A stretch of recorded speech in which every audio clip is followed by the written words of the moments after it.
How the Leopard Got His Spots by Rudyard Kipling. In the days when everybody started fair, best beloved, the leopard lived in a place called the High Veld. Remember, it wasn't the low veld or the bush veld or the sour veld, but exclusively bare, hot, shiny high veld, where there was sand and sandy coloured rock and exclusively tufts of sandy yellowish grass. The giraffe and the zebra and the eland and the kudu and the hartebeest lived there, and they were exclusively sandy, yellow, brownish all over. But the leopard, he was exclusivest, sandiest, yellowish, brownest of them all, a greyish, yellowish, catty-shaped kind of beast, and he matched the veld to one hair. This was very bad for the giraffe and the zebra and the rest of them, for he would lie down by a exclusively yellowish, greyish, brownish stone or clump of grass, and when the giraffe or the zebra or the eland or the kudu or the bushbook or the bontebook came by, he would surprise them out of their jumpsome lives. He would indeed. And also, there was an Ethiopian with bows and arrows, a exclusively greyish, brownish, yellowish man he was then, who lived on the high veld with the leopard, and the two used to hunt together, the Ethiopian with his bows and arrows, and the leopard exclusively with his teeth and claws, till the giraffe and the eland and the kudu and the quagga and all the rest of them didn't know which way to jump. Best beloved, they didn't indeed. After a long time, things lived for ever so long in those days, they learned to avoid anything that looked like a leopard or an Ethiopian, and bit by bit the giraffe began it, because his legs were the longest. They went away from the high veld. They scuttled for days and days till they came to a great forest, exclusively full of trees and bushes and stripy, speckly, patchy, blatchy shadows, and there they hid. And after another long time, what with standing half in the shade and half out of it, what with the slippery, slidey shadows of trees falling on them, the giraffe grew blotchy, and the zebra grew stripy, and the eland and the kudu grew darker, with little wavy grey lines in their backs like bark on a tree trunk. And so, though you could hear them and smell them, you could very seldom see them, and then only when you knew precisely where to look. They had a beautiful time in the exclusively speckly shadows of the forest, while the leopard and the Ethiopian ran about over the exclusively greyish, yellowish, reddish high veld outside, wondering where all their breakfasts and their dinners and their teas had gone. At last they were so hungry that they ate rats and beetles and rock rabbits, the leopard and the Ethiopian, and then they met Bavian, the dog-headed barking baboon, who is quite the wisest animal in all South Africa. Said Leopard to Bavian, and it was a very hot day, "Where is all the game gone?" And Bavian winked. He knew. Said the Ethiopian to Bavian, "Can you tell me the present habitat of the aboriginal fauna?" That meant just the same thing, but the Ethiopian always used long words because he was a grown-up. And Bavian winked. He knew. Then said Bavian, "The game has gone into other spots, and my advice to you, Leopard, is to go into other spots as soon as you can." And the Ethiopian said, "That's all very fine, but I wish to know whether the aboriginal fauna has migrated." And then the Bavian said, "The aboriginal fauna has joined the aboriginal flora because it was a high time for a change, and my advice to you, Ethiopian, is to change as soon as you can." That puzzled the leopard and the Ethiopian, but they set off to look for the aboriginal flora, and presently, after ever so many days, they saw a great, high, tall forest, full of tree trunks all exclusively speckled and sprottled and spottled, dotted, splashed and slashed and hatched and cross-hatched with shadows. Say that quickly aloud and you'll see how very shadowy the forest must have been. "What's this?" said the leopard. "That's so exclusively dark and yet so full of little pieces of light." "I don't know," said the Ethiopian, "but it ought to be the aboriginal flora. I can smell giraffe and I can hear giraffe, but I can't see giraffe." "That's curious," said the leopard. "I suppose it is because we've just come in out of the sunshine. I can smell zebra and I can hear zebra, but I can't see zebra." "Wait a bit," said the Ethiopian. "It's been a long time since we've hunted them. Perhaps we've forgotten what they were like." "Fiddle," said the leopard. "I remember them perfectly in the high veld, especially their marrow bones. Giraffe's about 17 feet high, of exclusively fulvous golden yellow from head to heel, and zebra's about 4.5 feet high, of exclusively grey fawn colour from head to heel." Said the Ethiopian, looking at the speckly shadows of the aboriginal flora forest. "Then they ought to show up in this dark place like ripe bananas in a smokehouse." But they didn't. The leopard and the Ethiopian hunted all day, and though they could smell them and hear them, they never saw one of them. "For goodness sake," said the leopard at tea time, "let's wait till it gets dark. This daylight hunting's a perfect scandal." So they waited till dark, and then the leopard heard something breathing sniffly in the starlight that fell all stripy through the branches, and he jumped at the noise, and it smelt like zebra, it felt like zebra, and when he knocked it down it kicked like zebra, but he couldn't see it, so he said, "Be quiet, oh you person without any form. I'm going to sit in your head till morning, because there's something about you that I just don't understand."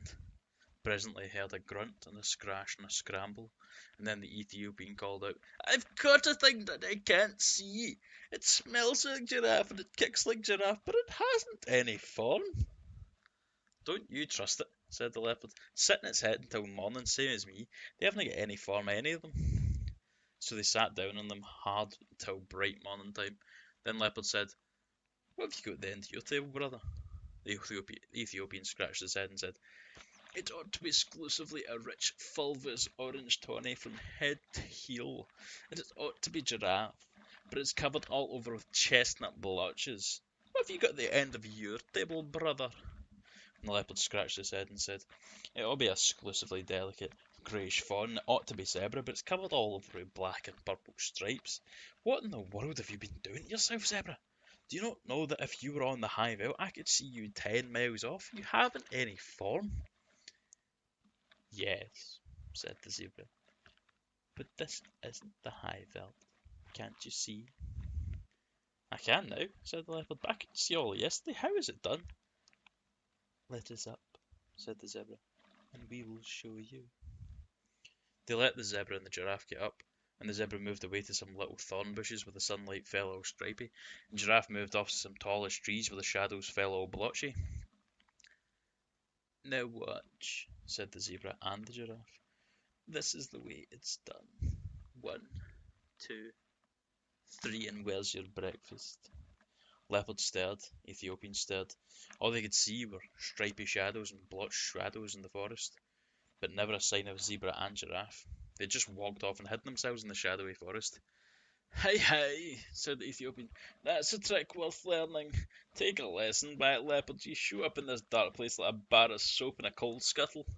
"Oh," said Leopard, "would it surprise you very much to know that you show up in this dark place like a mustard plaster on a sack of coals?" "Well, calling names won't catch dinner," said the Ethiopian. "The long and little of it is that if we don't match our backgrounds, I'm going to take Bavian's advice. He told me I ought to change, and as I've nothing to change except my skin, I'm going to change that." "What to?" said the leopard, tremendously excited. "To a nice working blackish brownish colour with a little purple in it, touches of slaty blue. It'll be the very thing for hiding in the hollows behind in trees." So he changed his skin then and there, and the leopard was more excited than ever. He'd never seen a man change his skin before. "But what about me?" he said, when the Ethiopian had worked his last little finger into his fine new black skin. "You take Bavian's advice too. He told you to go into spots." "So I did," said the leopard. "I went into other spots as fast as I could. Went into this spot with you. Had a lot of good it's done me." "Oh," said the Ethiopian. "Bavian didn't mean spots in South Africa. He meant spots in your skin." "What's the use of that?"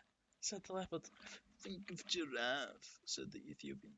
"Or if you prefer stripes, think of zebra. They find the spots and stripes give them perfect satisfaction." Said the leopard. "Wouldn't they look like zebra?" "Not forever, so." "Well, make up your mind," said the Ethiopian, "because I'd hate to go hunting without you, but I must if you insist on looking like a sunflower against a tarred fence." "I'll take spots then," said the leopard, "but don't make them too vulgar big. I wouldn't look like giraffe, not forever, so." "I'll make them with the tips of my fingers," said the Ethiopian. "There's plenty of black left in my skin still. Stand over." He put a racism there. Then the Ethiopian put his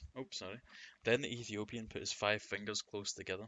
There's plenty of black left in his new skin still, he put racism, and pressed them all over the leopard.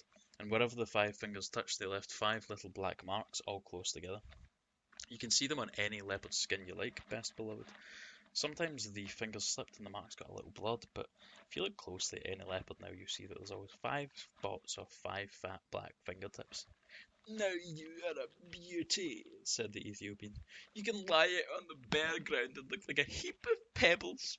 You can lie out on the naked rocks and look like a piece of pudding stone. You can lie out on a leafy branch and look like sunshine sifting through the leaves. And you can lie right across the centre of a path and look like nothing in particular. Think of that and purr." "But from all of this," said the leopard, "why didn't you go spotty too?" "Oh, plain black's best," said the Ethiopian. "Now come along and we'll see if we can even get. We can't get even with Mr. 1, 2, 3. Where's your breakfast?" So they went away and lived happily ever afterward, best beloved. That is all. Oh, and now and then you'll hear grown-ups say, "Can the Ethiopian change the skin of the leopard as spots?" I don't think even grown-ups would keep on saying such a silly thing if the leopard and the Ethiopian hadn't done it once. Do you? But they never do it again, best beloved. They're quite contented as they are. Racist! Also, here's the wee bit at the end. "I am the most wise Bavian, saying in most wise tones, let us melt into the landscape just as two by our lones. People have come in a carriage calling, but Mummy is there. Yes, I can go if you take me. Nurse says she don't care. Let's go up to the pigsties and sit on the farmyard rails. Let's say things to the bunnies and watch them skitter their tails. Let's go anything, Daddy, as long as it's you and me, and going truly exploring and not being in till tea. Here's your brutes, I've brought them. Here's your cap and stick. And here's your pipe and tobacco. Oh, come along, out of it, quick." And that was how the leopard got his spots, apparently. Oh.